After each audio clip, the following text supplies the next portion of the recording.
Hi there. Welcome to the Sober Circle channel. Enjoy this speaker tape. Hi, everybody. My name is JoJo. I'm a very grateful, very fortunate alcoholic. Hi, JoJo. And I have to tell you that I'm really and truly glad to be here, and that's, I mean, literally, because I've had somewhat of, I don't know why today was hectic. I got up this morning at 20 minutes to 7 to start getting ready to get here, and it's an hour's flight. And they changed. First I called and they changed the airline flight. And I guess they had changed it some time ago, and it was half an hour later at 11:30. So we got to the airport and we got on a brand new PSA plane, and the flap wings didn't want to work. You know, and they said they took us off the runway, and they said, well, we're having a few computer problems here with the flap wings and my, you know, I'm a nervous flyer any goddamn way, you know what I mean? I don't like to fly, but I get on the planes, you know, because I try to fake faith. And I get on there, and then the man, you know, and they couldn't get it to work till a few minutes later, about a half an hour later, he came back on the PA system and he said, well, the mechanics can't seem to fix this problem, so we're going to pull around and we're going to hook us up to another computer and see if that's going to work. And I got to thinking, I looked over at Jerome, I said, I'm ready to get off this plane. I said, I know we can find a way. I mean, and by that time they had decided the plane definitely wasn't going to work and we were going to get on another plane.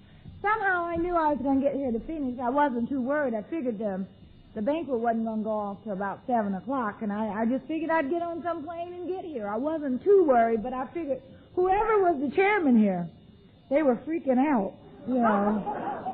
Because I wasn't here, you know.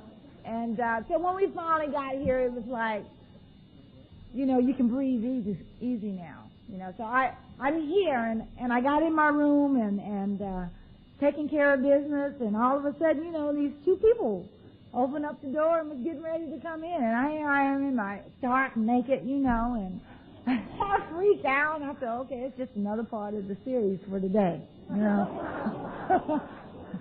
That's the way that's supposed to be. But no, regardless of that, I'm here, and I'm glad I'm here, and I'm glad I got an opportunity to share at this convention, because I'm sharing with my peers, you know. And because this would be my second time speaking at a young people's convention, and that, you know, I got to tell you that even in Los Angeles, I used to go to a lot of AA meetings, and I discovered NA, you know, and I don't go to NA for NA purposes, although I had a dual addiction. I go because there's a lot of young people there, and I love it. I mean, I absolutely love it. For so long, it was like I was the young person around, you know. And then when you start growing up in AA, there are certain things that older people don't think you should say, you should do, you know, should be, and you know what I'm saying? And I can remember when people were trying to change me. Now, I want to tell you, if you knew out there, and we have the sobriety countdown, so I don't have to flash on you, but I'm 9.5 years sober. And people are still, older people in Alcoholics Anonymous are still trying to teach me how to talk. You know what I'm saying? Well, when you going to stop cussing? When I fucking get ready.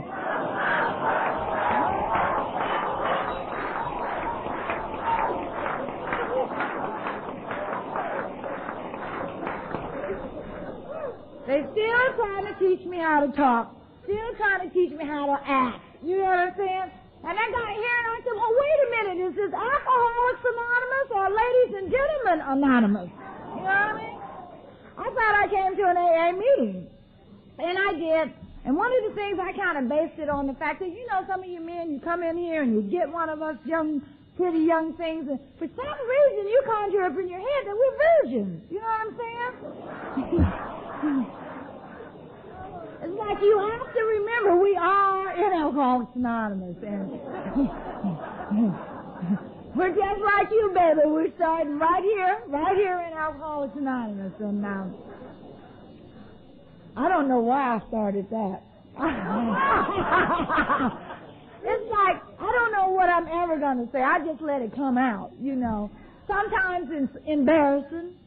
Sometimes I do it for shock effect. You know what I'm saying? I like to shock people. I like especially old people. You know, I like to watch them. And, you know, it's like, see, the thing that I understand is that Alcoholics Anonymous works in spite of our ages. You know, it doesn't matter. And if you knew, you know, I got here when I was 23 years old. And I wish I had gotten here when I was 17. I needed it. I was a hopeless, low-down, dirty drunk at 17 years old. You know? And I guess that's what you've been waiting on for me to tell my story, huh? Woo! I thought I was drunk for a minute. And Lucy, gonna put some water over here, and I'm gonna need it.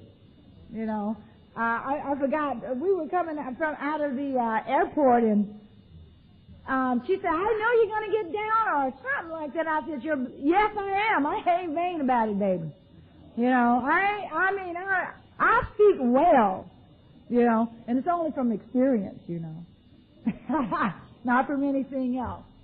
But I started drinking. You know." Hell, I don't even know when I started drinking. You know, I was mighty young, I know that much, because by the time I was 17, as I said, and I drank from 17 to 23, approximately 5 to 6 years, chronically, because my alcoholism blew out at that time, you know. Now, I don't know about you, but I'm not one of those people that started my life out to be an alcoholic. I knew that there were some things that I should do, like finish high school. But see, you know, something happened before I could finish high school. I fell in love with a young man. That was my first mistake, you know. And I discovered what little boys do to little girls, and God, I loved it, you know. I have always loved making love, you know, ever since I was 12 years old, you know. When I discovered it, I figured that was it. You know, that's all I ever wanted to live for. And it'll get you in a lot of trouble if you ain't careful, though, I'll tell you that much. But you know, when I was 12 years old, I want to relate to you that at 12 years old, I had some feelings going on inside of me. The feelings that I had been born into a family that I didn't love. You know, I hated because it seemed to me that I was their topic of their subject all the time. They were always talking about me. I felt inadequate. I never measured up to my peers in my elementary school. It seemed that there was something inside of me that was always scared. There was something that I had fear of, and I couldn't quite put my finger on it. I felt unloved. I can remember needing my mom's love and reaching out for different people and not getting the response back that I thought I wanted. And not really knowing anything about love, but feeling. And see, my mother was the type of woman that, she cussed you out. And she's the kind of person that just kind of really talked about you bad, you know. It was like I never could do anything right. I can remember trying to get her approval, and how I wanted to get her approval was I must have been about 10 or 11 years old, and I remember cleaning up the whole house, washing dishes and mopping floors and making the beds and cleaning up the bathroom and stuff like that. And I can remember she was going probably to the rummage sale that Saturday, you know, because my mom had 9 kids.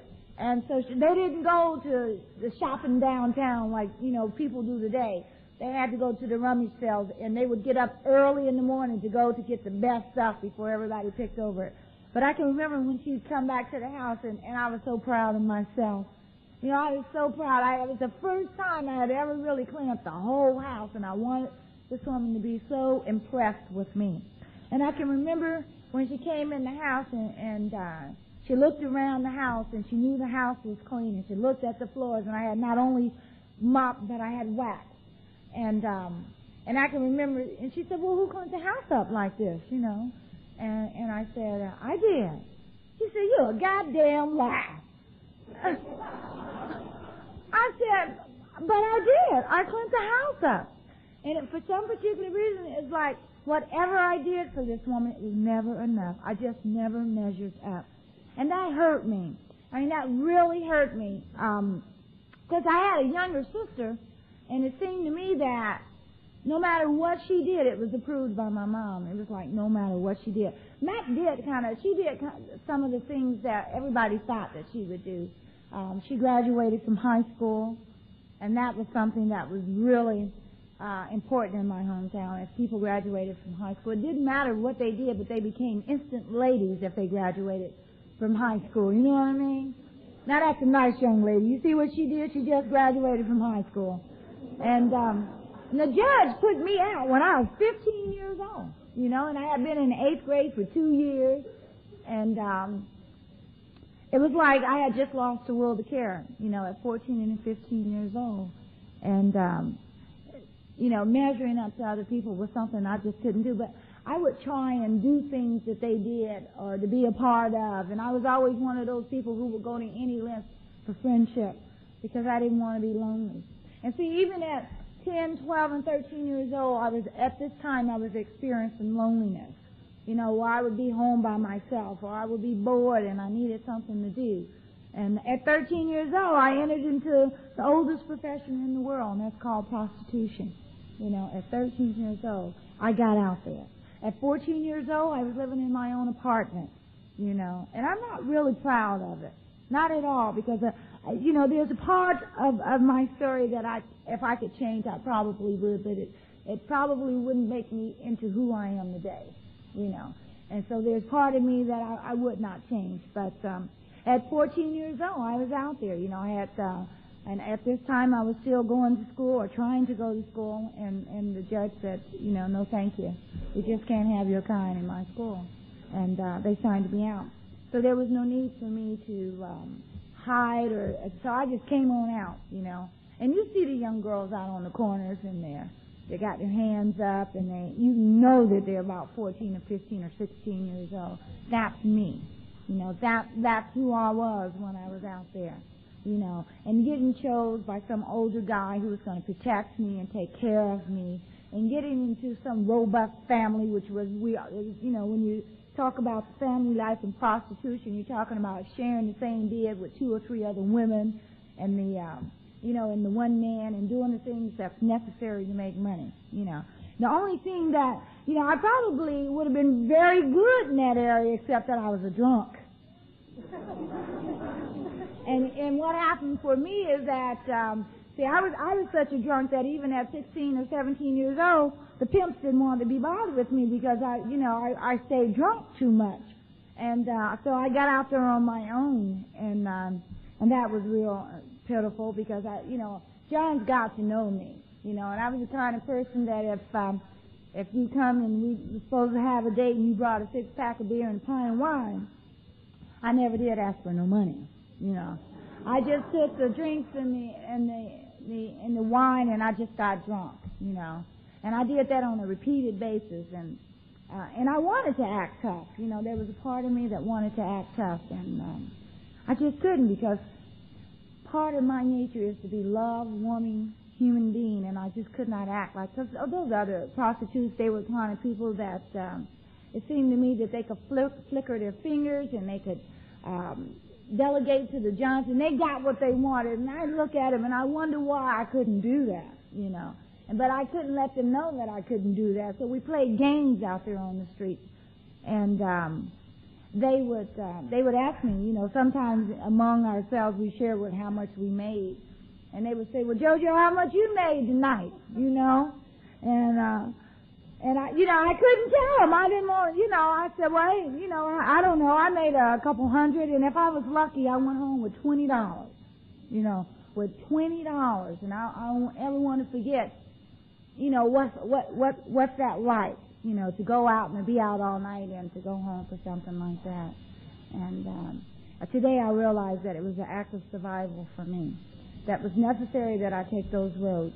Because at 16 years old, there was something else that I discovered that was going to turn my life out, and that was drugs. And I got onto, I became a speed freak at 16 years old, and that probably carried on in until I was 23 years old. And I began to travel, or run away is a better word. I began to run all over the country, and I was following these young men. And I got to talk to you about my relationships with these young men because it's very important because they played a big part in my life. I was the type of woman that I would turn my will and my life over to these men to do whatever they wanted to do because I thought they'd make me out of a lady. You know, and I would say, teach me how to become a lady. I mean, I would turn to this man and I would say, teach me how to become a lady. You know, because I figured you knew what you wanted, right? And you knew, you know, and if you could teach me how to become the kind of lady that you wanted and I could be it, then I wouldn't ever have to worry about being lonely again because I'd have you in my life. And I want you to know that that don't work. I mean, men can't teach women how to become ladies because they don't know how. You know?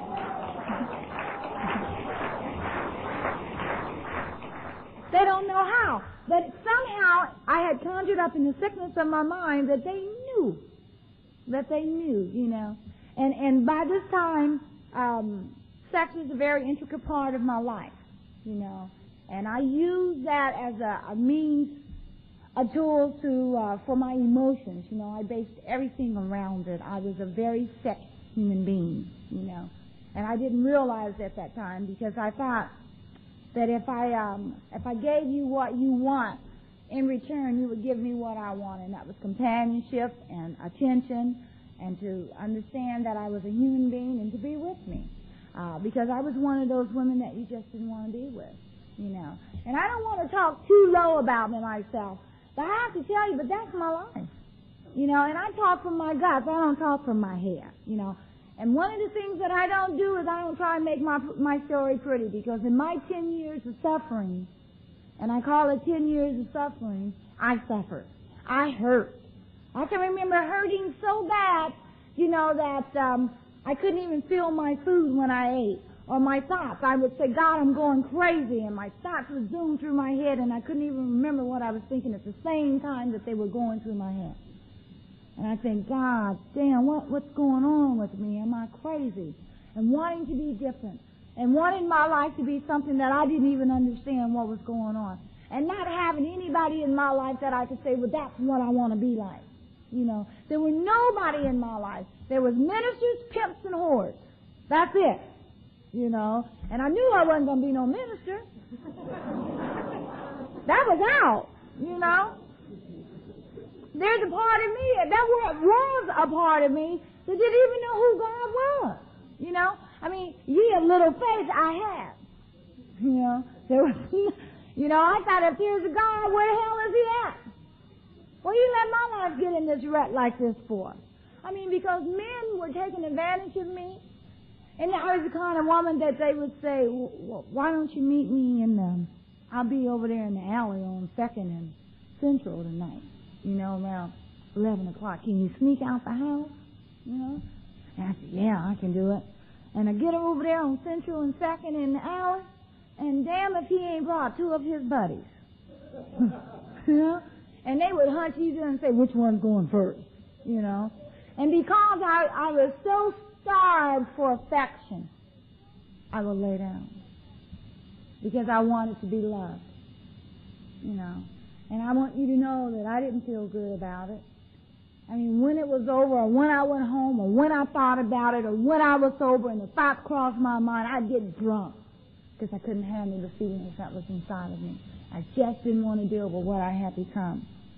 I can remember being I had just gotten married, and that marriage had fell through, and I was 18, going on 19 years old, and I had went home at this period of time, and I was sitting in a bar, and I can remember at 2 o'clock in my hometown, the bar closed down, and everybody, like, they go out to after hours, or they get with somebody, and they go someplace, or they go to motels or whatever, and I can remember sitting at the bar, and I could hear these 2 guys talking. And they were talking loud, and I could hear them talking as if I didn't even exist. And one of them said, well, what are you going to do tonight? And he said, I don't know, man, I don't know. And he said, well, there's JoJo over there. And he looked at the other guy, and he said, man, I don't fuck with nothing like that. You know, that ain't my thing. And I was hurt because I heard that. I mean, it was like I felt that small. And I can remember thinking to myself, you know, JoJo, you must not be shit. You just absolutely ain't nothing, you know. And I was crushed, totally crushed. And I felt like absolute nothing. And I can remember leaving out of that bar and walking home. Walking home because I had no car and I had no one who would take me home. And feeling the feelings and going home and going by this after-hour joint and because at home if you go by an after-hour joint you could get like a whole glass of whiskey for $1. Rock gut whiskey. And I went and got me $1 worth of whiskey, and I went home and I drank so I could go to sleep. And I was already drunk, but so I could go to sleep. And waking up in strange places with strange people and in strange positions and asking these people, by the way, what is your name? I mean, that's kind of, that kind of humiliation that is the thing that probably started me on my way to finding Alcoholics Anonymous, And I got to tell you that my life was downhill right from the beginning, My husband often say my life was so low down that getting up just didn't cross my mind. It was just that away. Somehow I found my way to Paterson, New Jersey, and from 19 to 23, I lived in a nightmare. And I want to talk about a little bit of that nightmare because, see, what we're here tonight for, and I want to get into it, is you want to hear about what I've done since I stayed sober. And how did I stay sober? And recovery. And that's what I want to talk about, From 19 to 23, my life was an absolute nightmare. I lived from day to day, from drink to drink, from man to man, from woman to woman, in search of me. Trying to find out who I was, what had become of my life, what did I want, not having any type of avenues to travel, not knowing where I was headed, but knowing that I was going to die. Now I knew that I was going to die. And going into hospitals and regrouping and stuff like that, and my family saying to me, we cannot afford to bury you. If you die, you need to get some insurance. And taking out a $1,000 policy on me in case I died, that they could bury me. Now, when you get to that point, you're mighty low. You're mighty low when you get to that point. And going home all the time, with no clothes. And I'm one of those people that was physically abused out there. Men jumped on me and they beat me up on a regular basis. I'm one of those people that would come to, and I had all sorts of bruises on my body, and I didn't have any broken bones or black eyes or a broken nose, and I don't know why, because I was kicked and I was beat, and I had, all the time. It became a natural process, and somehow I evaded those 3 broken bones and cracked face, but and I began to like it. Isn't that sick?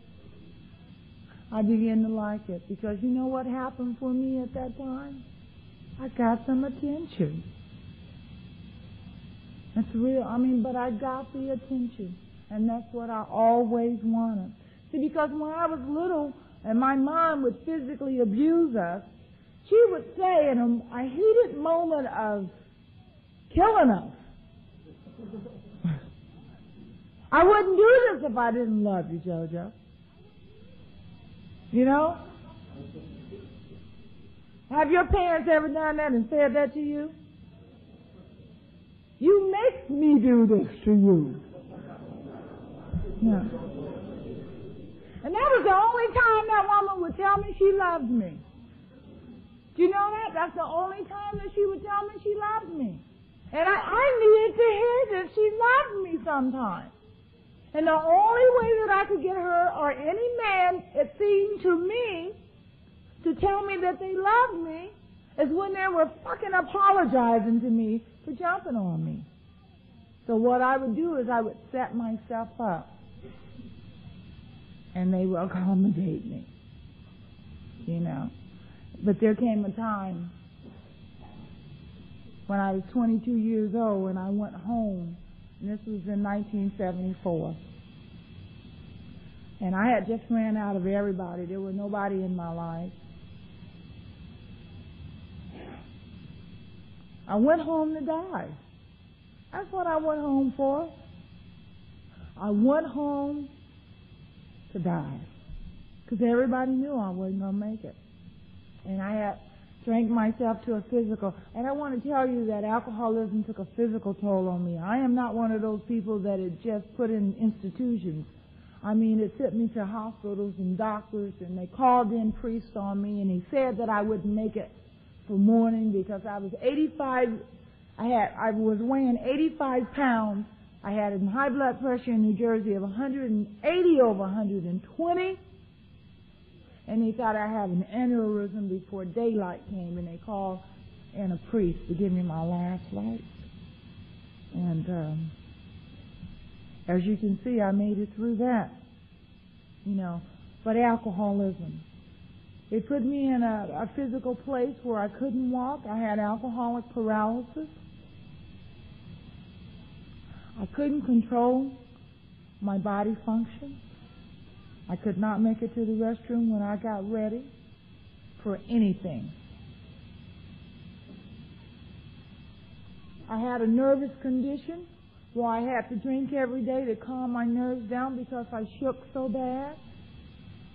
By this time, I chewed my nails off, and I smoked throughout the day, 3 and 4 packs of cigarettes. I couldn't comb my hair. I couldn't brush my teeth. I couldn't take no bath. You know, I didn't have the energy to do that. You know. So I went home to die. I wanted to be by my mom. That was the only person I felt that I had left. And I got home sometime in September or October, and I went to jail one more time for a 502, and I didn't have driver's license and didn't own a car. And I came out of there, and I went on a rowing drunk, and by this time, drugs were not working in my life. I was shooting up, and they wasn't working in my life, and I was drinking, and they wasn't working in my life, and I resorted to cough syrup, and it would black me out. It worked. Robitussin AC. It put me out. It made me sick, but it put me out, you know. And I drank myself through blackouts and passing out, and I'd come to, and I'd be so sick till I couldn't drink, and I'd have to not drink for 2 or 3 days till I could get something to stay down. I didn't eat. I didn't sleep. You know, I was in a constant state of mind and body that was horrifying to people's eyes. And they knew that. They would just say, you know, they would check on me to see if I was still alive.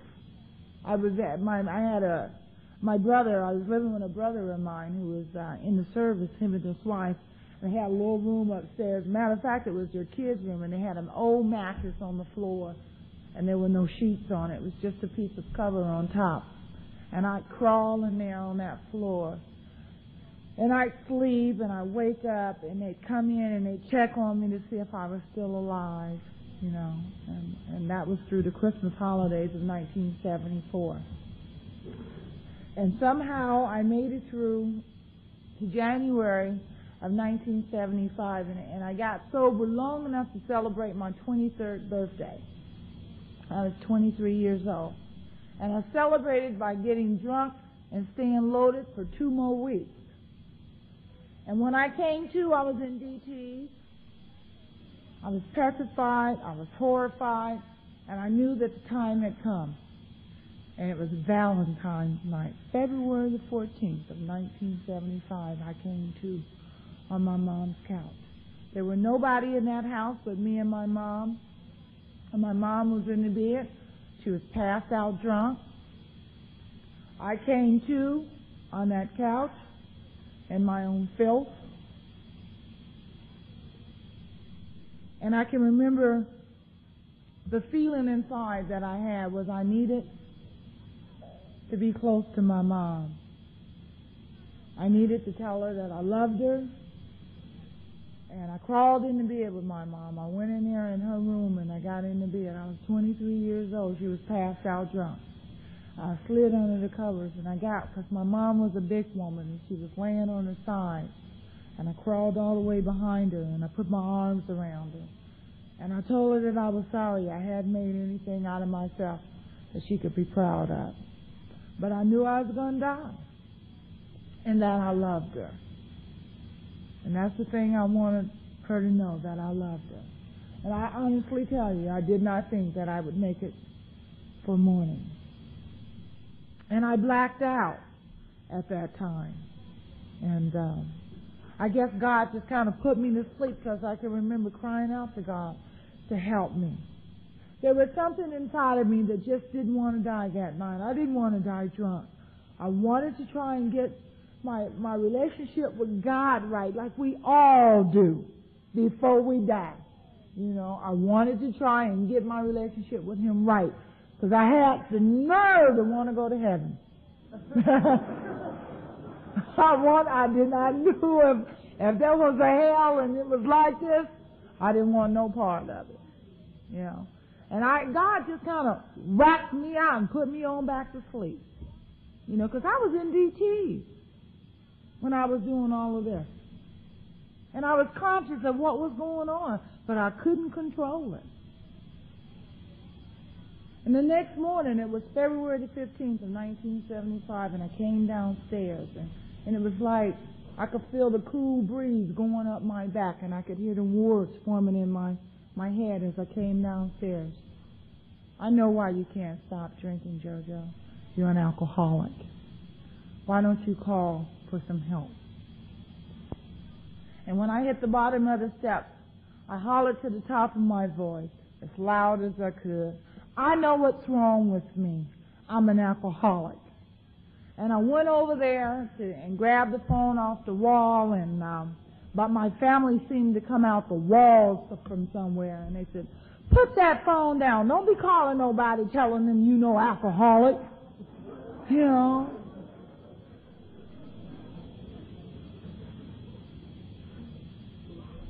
And I cussed them out. And I told them if they grabbed the phone from me, I'd kill them all that morning. I guess my mom saw the desperation in my eyes, and she said, leave her alone. And I dialed 0, which was long-distance operator. And I told that operator, I said, my name is JoJo, and I'm an alcoholic, and I can't stop drinking. Can you call somebody for me to get some help, because I'm dying? You know. And this woman, who was the operator, called somebody, and I didn't even know she was calling Alcoholics Anonymous, because I got to tell you something. To my knowledge at that time, I didn't know anything about Alcoholics Anonymous. You know, she made that call for me, and later that evening, a lady called me back, said she was going to come out and make a 12-step call on me. And a lady came out. And this woman walked through my mom's front doors. She had mingled gray hair and big, I thought she had dimples in the side of her. She was just smiling, and you could see the whites of her eyes. And I always have thought she had dimples in her jaws, but she don't. She got a dimple right here. And she was just grinning, and not only that, but she was black. And I thought to myself, uh-oh, if they got anything to do with this, it ain't gonna work.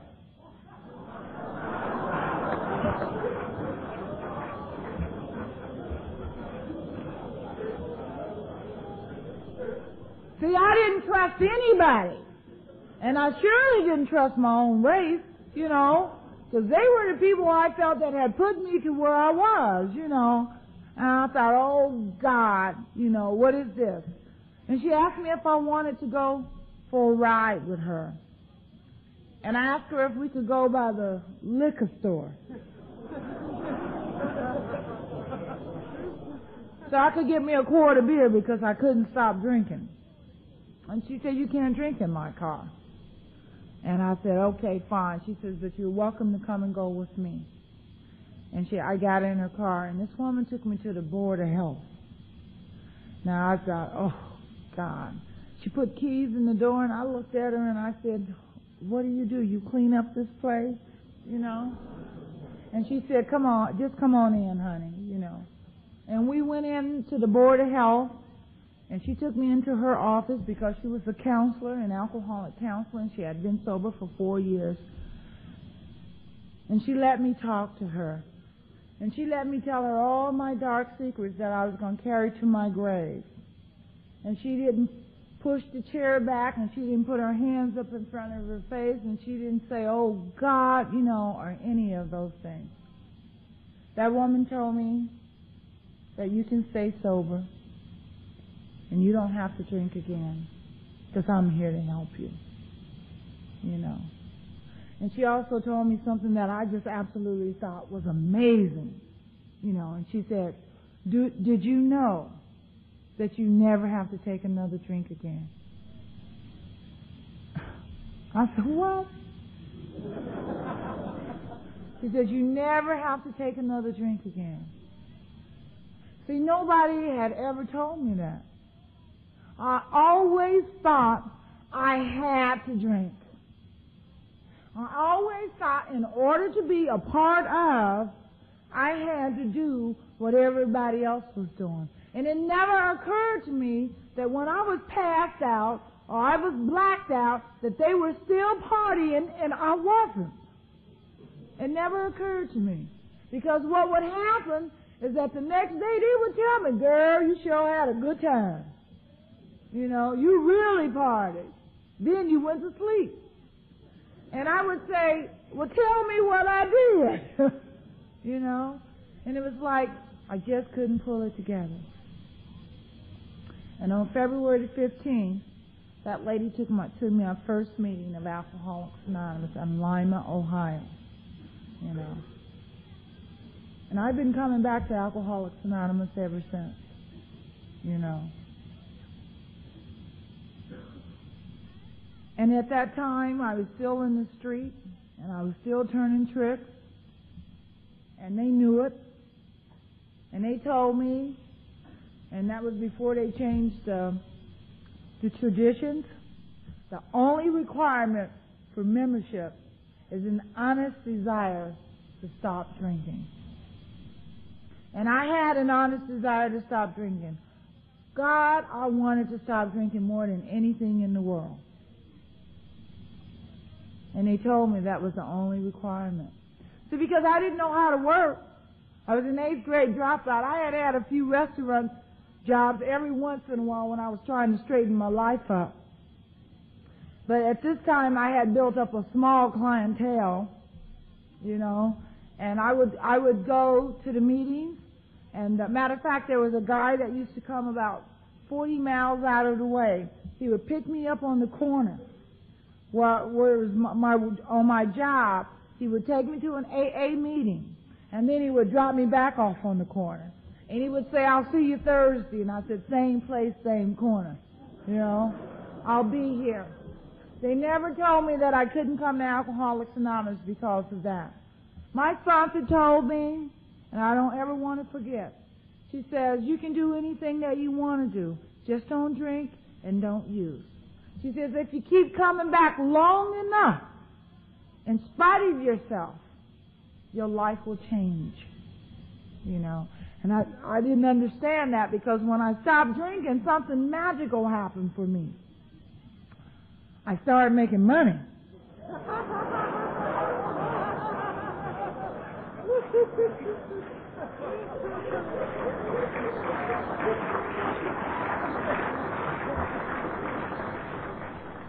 I mean to tell you, I upped my price from $10. And I got what I asked for. And I would go to the AA meetings. I was cool. And I would see, God damn, AA works. You know. I said, now, I'm getting my money. I ain't drunk. You know, and the judge getting what they want. You know, and I was just absolutely insane. And those people, they were so patient, they were so loving, and they were so kind. They would pat me on my back and they would say, "JoJo, just keep coming back." You know, they were waiting for a change. And an opportunity came 6 months after I had been around the program to come to California. And I took that opportunity, and I came out here to California. And my sponsor was scared to death. She really thought I was coming to get drunk. And she thought I was taking a geographical to get drunk. And I told her, and I said, "Nancy, believe me, I'm not going to get drunk. I don't ever want to take a drink again." And at that time, I was on sleeping pills, I was on tranquilizers, and I was on 500 milligrams of antabuse. You know, I knew I wasn't going to drink because I had all that other shit. I mean, I had enough to keep me going. You know what I'm saying? And I got out here to Alcoholics Anonymous, and I have a different name for the meetings in Alcoholics Anonymous in California. I call it Hardcore AA. You know, and I got out here, and somehow in one of those meetings I heard somebody say, "In Alcoholics Anonymous, and we don't drink and we don't get high." And I said, "What they mean?" What they mean they don't get high? I was smoking plenty of dope. Probably had a lid of weed in my purse at that time, you know. And I said, and I'd ask him, I said, "What do you don't get high?"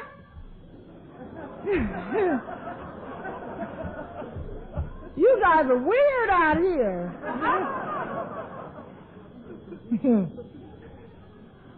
They said, "Well, how long you been around?" I said, "I've been around for about 6 months. Well, at that time it was about 6 months. I said, "At home," I said, "we don't drink." I said, "But everybody at home smoke a little dope, you know." And the lady said, "Honey, you ain't sober." I said, what do you mean I'm not sober? I'm sober. You know, she said, "Well, whatever, you know." So they let me go on. And something happened because, see, the meetings out here are strange, you know. And I would hear people talking about, "I don't get high from the neck up," you know, and I don't, you know, and I really realized that these people wasn't on anything. And I felt uncomfortable. And I felt inadequate, and I didn't feel a part of Alcoholics Anonymous. And I thought, oh no, I'm going to have to stop everything and get clean and sober, you know. And I stayed in Alcoholics Anonymous until I heard my story, because that was the thing that they said, if you stay around long enough, you hear your story.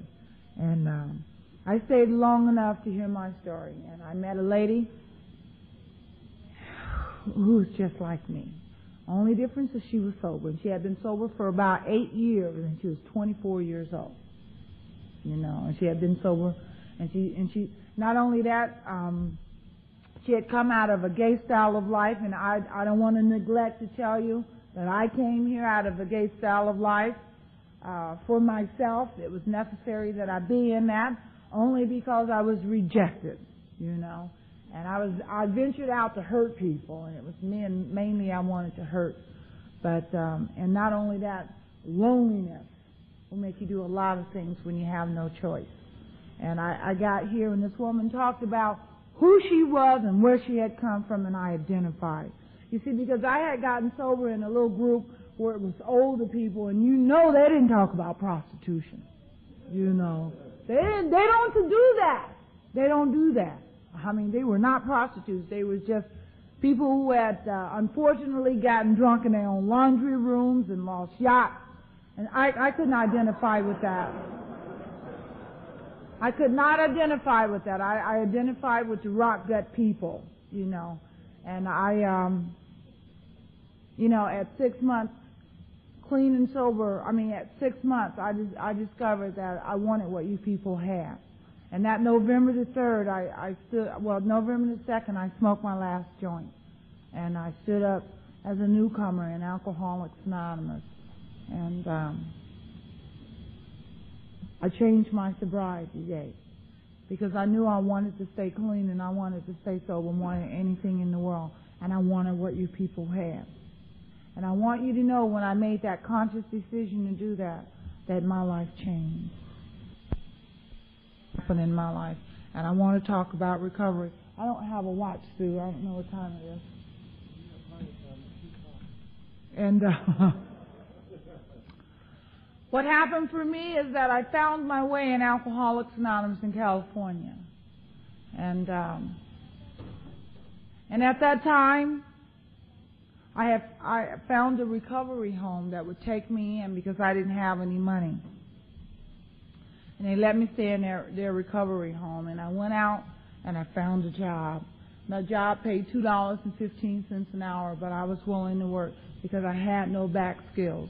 You know, I had nothing that would take me where I could go in and say, you know, I'm a legal secretary. I mean, I can't even type.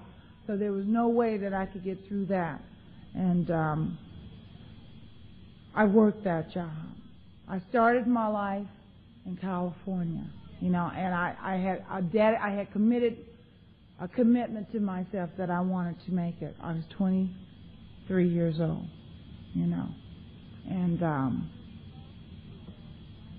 it was hard and it was cruel and I was lonely. It was during the Christmas holidays that I got sober, and I didn't know anybody in California. I would just go to meetings, and I was going to meetings on a regular basis. And when the Friendly House put me out because I was, that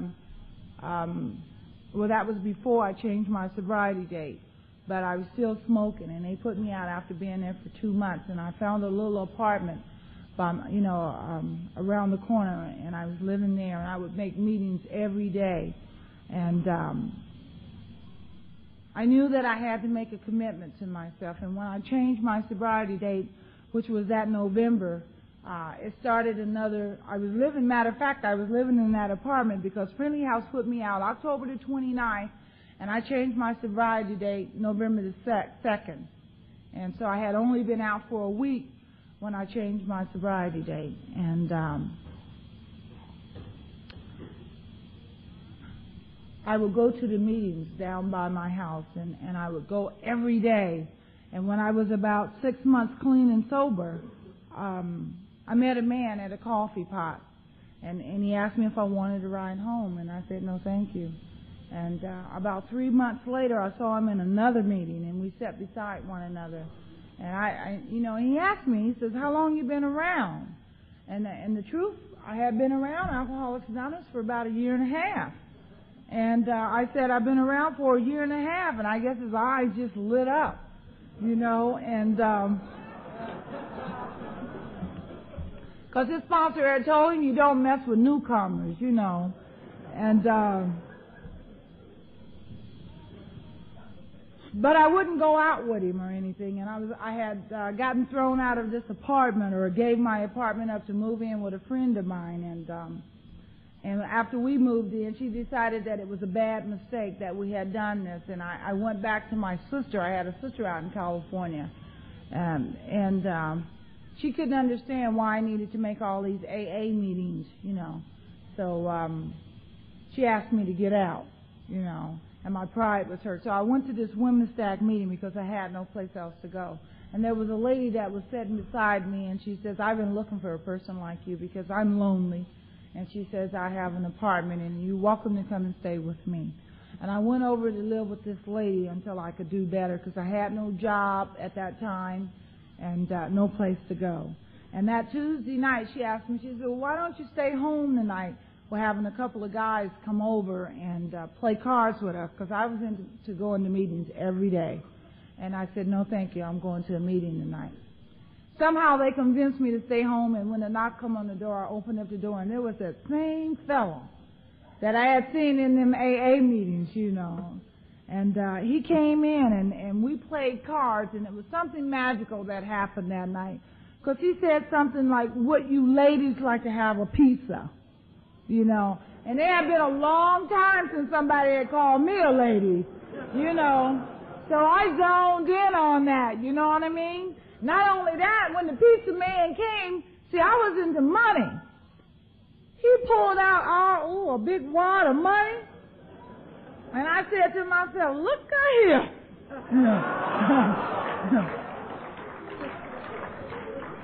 You know? And he tipped the pizza man, keep the change. I said, the man got class, you know? But before that night left, I asked him, I said, well, what are you doing Friday night, you know? And he said, why? And I said, well, why don't you come and take me to the movie? Because, see, I hadn't been in the company of a man in quite some time, you know, and I was desperate. And I got to share with you, I got to share what I've done prior to that, because, see, when I met him, I had been a 4-month funk. I had not smiled. I was in a depression.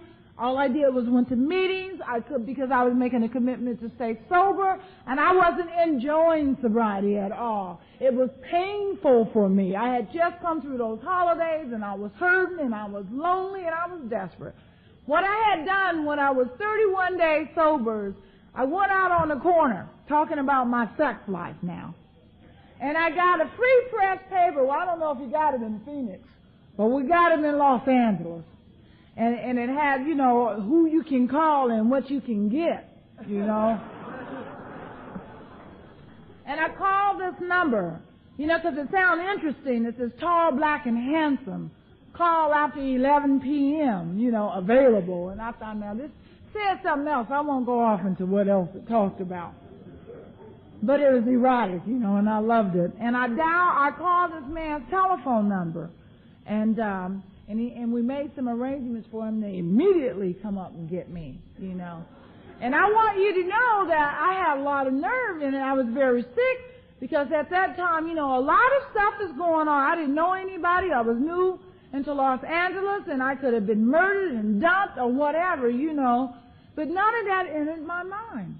But this guy came up, and he was not handsome, and he was not tall, and, you know, and he came in with a thermos, and he asked me, would you like to have a cup of coffee? And I thought, now, he is weird, isn't he? You know? And he asked me if I wanted to go out to his house, and I went, and we got ready to leave, and I got ready to get into his car, and he walked me around. You know how you walk a person around to the passenger side, and as I walked by his car, and I glanced back, and I looked on his window, one day at a time. And I said, are you in AA? He said, I sure am. He says that I'm 18 months sober. And I said, you know, I don't believe this. I said, I'm in AA too. He said, I thought you might be. The way you talked on the telephone. And I said, see, I believe that God took care of me when I couldn't take care of myself. My sex life became secondary that night. This man saved my life. You know, because we talked AA. We did not go to bed. We talked AA. And plus, after I seen him, I didn't want to go to bed. You know. But, so that, you know, and when you come through something like that and you know you've been saved,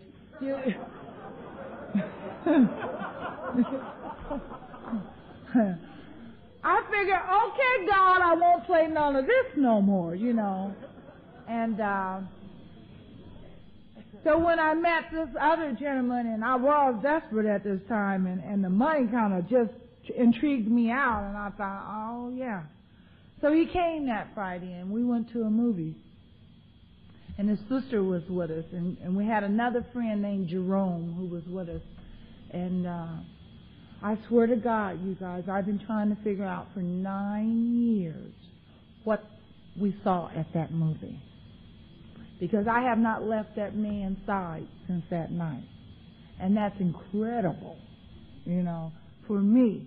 And what happened is that night he was such a gentleman, he was going to take me home. You know, and I said, how old are you? I'm 26. And I said, and I'm 23. Do you live alone? And you see, because he really was shy. I mean, he was really, just. And he said, yeah. I said, well, let's go to your place. you know. So we went over his place, and there was a note on the door that says, "I've been by to see you." As I walked through the door and I looked over my shoulders, I said, "Well, you can just tear that up and tell her she don't need to come back no more."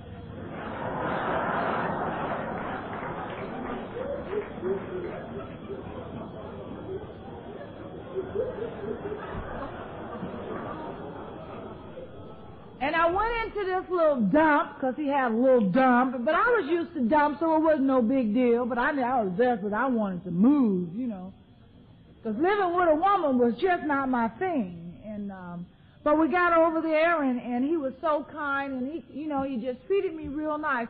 And I had a job at this time where I had to be to work at 5 o'clock in the morning. And the next morning, he took me home, and he took me to work. And that evening, that afternoon, at 2 o'clock, he was there at my job to pick me up. I thought, man, isn't this strange, And he dropped me off at my other home. And then next morning, when I got ready to come out of my house at about 4:15, there he was, sitting. I said, this man is really weird, isn't he? But I had not been treated like that in a long time. And so I told him, I said, well, why are we going to go through all this? Why don't we just move in? Are you living with anybody, And I moved in with him, And I want you to know that 18 months later, we walked down the aisles of a church, and we got married. We legally got married, And this man, 6 months after we were married, I don't know what happened, but our whole relationship fell apart, and I found out what it's like to be physically abused sober, and I provoked it. I don't want to make him, he said I make him always to look like the tyrant, but I guess and he was 2.5 years sober. Well, no, J-Ron was 4.5 years sober, and we had this physical confrontation, only he did the confrontation. I was hurt bad, and my face was all swollen. This man had really jumped on me and beat me, and I had, I had defied him really and stood on his manhood, and he couldn't handle it. And it came to the point where he would either drink or beat me up, and he chose the latter, because he said drinking was not his thing, and.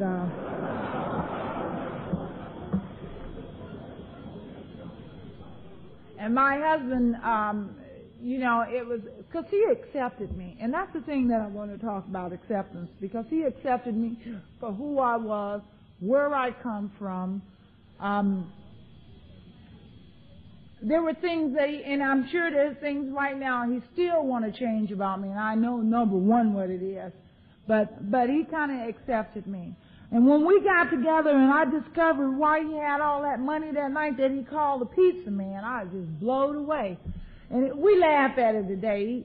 He was on the welfare, at 2.5 years sober, and he had gotten his check and he went and got a 20 and put it around a bunch of worms. And I really thought he had some money, and I thought, oh, Lord, what a disillusionment. But I was in it for keeps after I married him, and it was okay. But our life began to take on a different outlook, and we had to seek some professional help because our emotional inability to cope with one another and our personalities, because we were clash personalities. But we knew that we loved each other, and that was the bottom line, and we wanted to stay together. So we sought the appropriate professional help. And we were able to hang in, I can remember when we was about 1.5 years sober, and see, I can't have children, and I had emergency surgery in New Jersey, and they said that I would probably never be able to have children, and I remember waking him up at night, and I said, Jerry, I just had a dream, or a thought, I can't remember which one it was, and I said, I want to call, Los Angeles Adoption Center and see if we can get us a baby. And he said, okay, fine. So the next day I called him, and see, I don't have very much tact. And I called him and I said, my name is Jojo, I'm an alcoholic and I want a baby.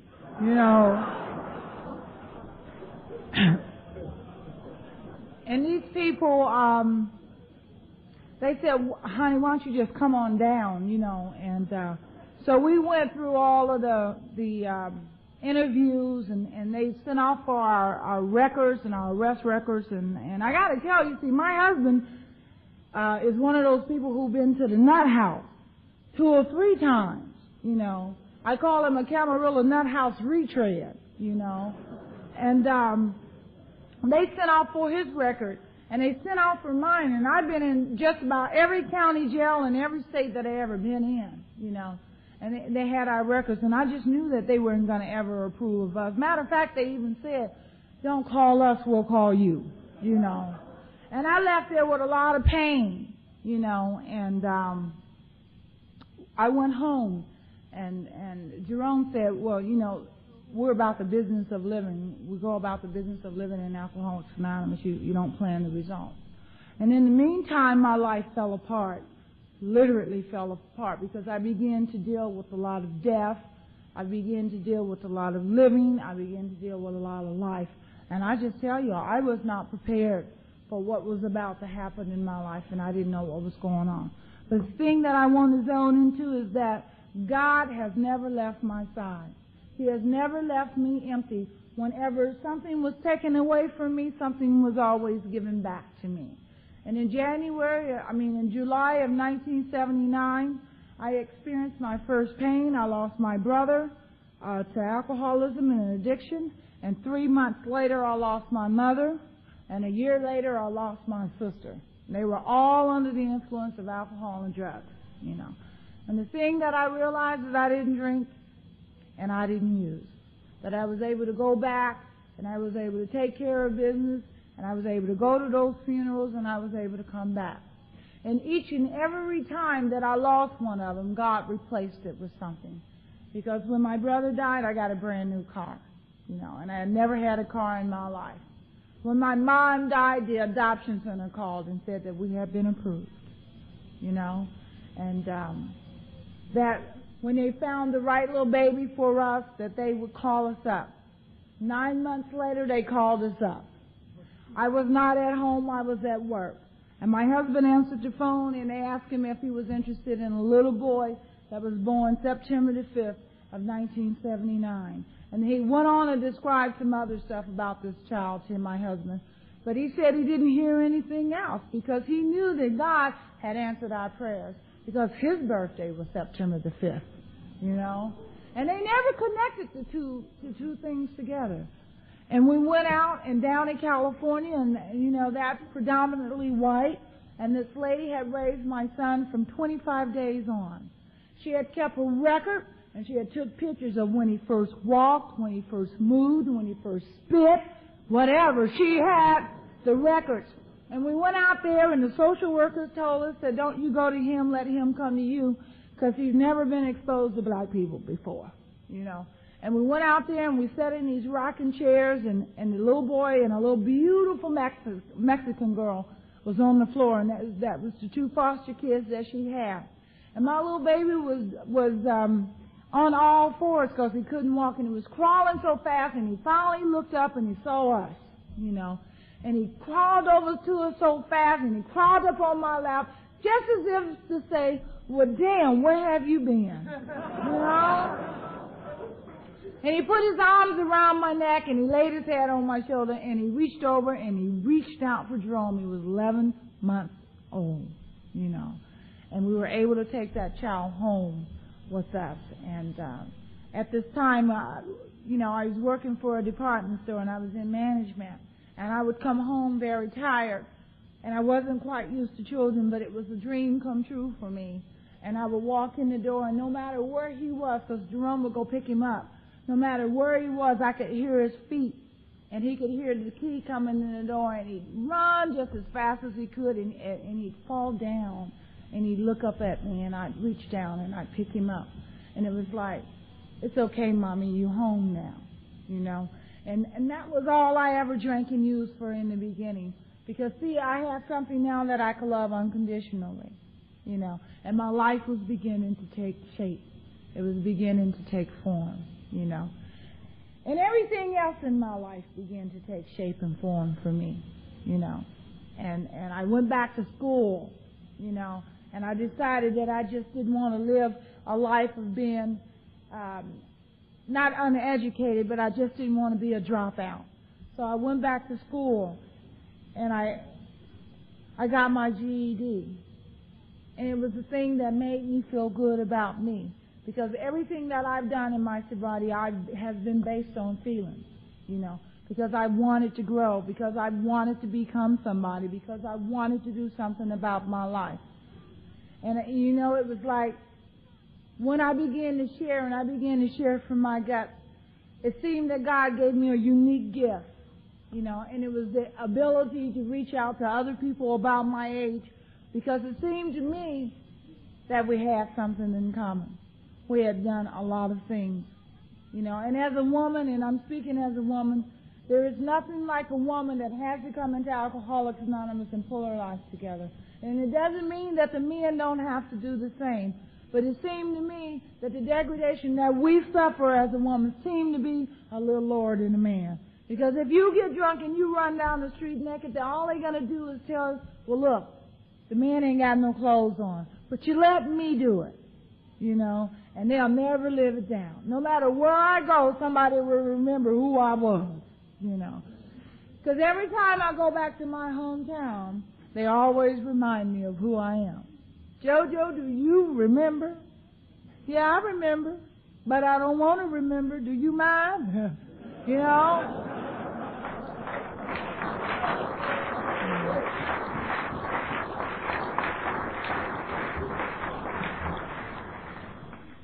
God has been really good to me, you know, and I wanna relate some things before I sit down, and I want to talk about a spiritual feeling that I have, because I'm not religious.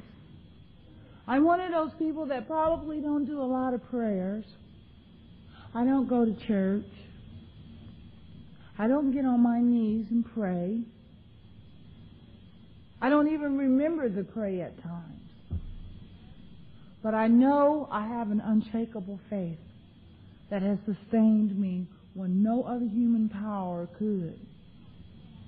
Because of the crises and the traumas that I had in my life when I didn't drink and I didn't use. And I made it through, and I would go to meetings. Because of the happiness that I've experienced since I've been sober, and I've experienced a lot of happiness. Most of the time, I'm a very happy person, you know. And when I get an opportunity to go and share the way that I'm going and sharing, there ain't nothing like it to meet new people, to touch lives, and to know that even though I may not ever see you again, we've had a unique experience. Nobody can take that away from us. And I love it. I have people call in my house, and they say, I know you don't remember me. I'm from Oklahoma City, but I was thinking about you. I've been blessed where I've done a lot of H&I work, or institutional work. And I was able to go to a prison, and I was able to share my experience, strength, and hope. And there was a gal that was in there, and she was much older than me. And she came down to get the cookies and the cigarettes and to get the good data card. You know, when they go to meetings, they could probably get out early on good behavior. And I remember when she first came in, and I would say, because I was always that bubbly person, hi, are you an alcoholic? Are you an addict? She would say, no, I ain't none of that shit, you know. And my feelings were hurt, and I figured she was older than me, and she looked mean and evil. I thought, God, I'll leave this woman alone, you know. And we talked in the meeting, and I shared my experience, strength, and hope, and I had a couple other people that was there. And after the meeting, that woman came up to me, and she said, you know, I've never thought about it, but drugs is the reason I'm here. And I want you to know that a year later, she didn't want to go home where she was originally supposed to go. She wanted to come to L.A. where I was. She wanted to be close to me. She wanted to parole herself to me because she wanted what I had. And I knew that God was working for me. I knew that whatever it was, because see, there are times when I don't think that I'm an instrument. There are times that I don't feel that I have anything to share. And what someone told me that you don't need to share anything. All you need to do is show up. You may be the only big book anybody may ever read. And you have to do it sober. And that's one of the reasons that I keep coming back to Alcoholics Anonymous. You know, people have died so that I could live. And I'm sorry I didn't have the choice to choose who was going to die. You know, people that laughed at me, especially my family when I got sober, and you know, they would laugh and they would tease me, and today they still do it. There are some of my family members who are still waiting for me to get drunk. You know, well, she ain't going to last. You know? And year by year by year, I mean, it keeps lessening, you know. I've gained the respect back from my family and my friends. They call me with their troubles. And they ask me, what do you think? And it's like, I can't believe that this is happening. And I owe it all to Alcoholics Anonymous. You know.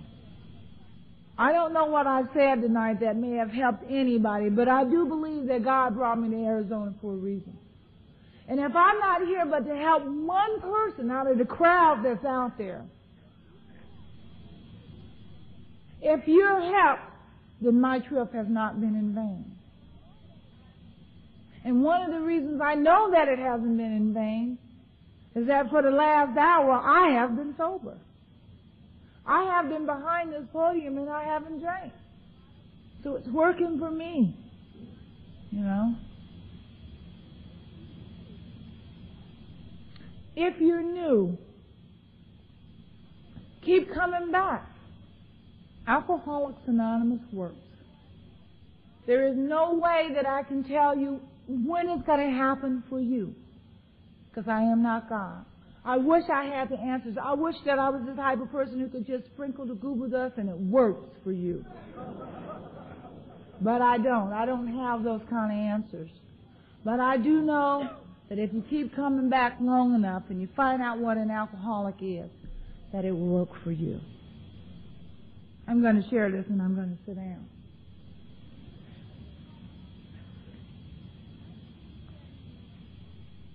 In 1979, actually I think it was 80, when I turned 4 years sober,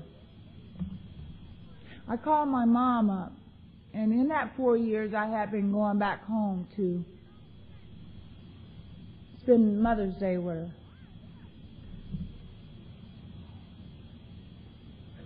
It was on a Sunday morning. My husband was in the kitchen and we were talking. And I called my mom to tell her that I was 4 years sober.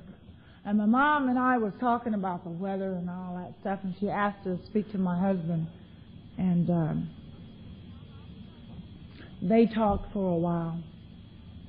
And because she never met my husband, you know.